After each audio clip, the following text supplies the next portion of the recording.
పాప మమ్మీని చూస్తే చాలా బాధ అనిపిస్తుంది కొన్నిసార్లు.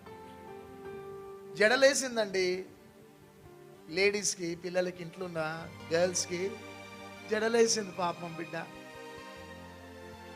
బేసన్లో అన్నం కలిపి అందరికి ముద్దలు పెట్టేది మమ్మీ, అందరికి ముద్దలు పెట్టేది మమ్మీ. మమ్మీ పక్కన పండుకునేటోళ్ళు గర్ల్స్ జడలేసేది. కానీ ఒకనొక సమయం వచ్చింది, వెళ్ళిపోయాడంతా. కొన్ని సందర్భాలలో షాక్లోకి వెళ్ళిపోయింది మమ్మీ. పిచ్చిదైపోతుందేమో అనిపించింది నాకు. అంత ప్రేమించింది మమ్మీ. భయమైంది మమ్మీని చూస్తే, పిచ్చిదైపోతుందేమో అనిపించింది మమ్మీని చూస్తే. నిజం.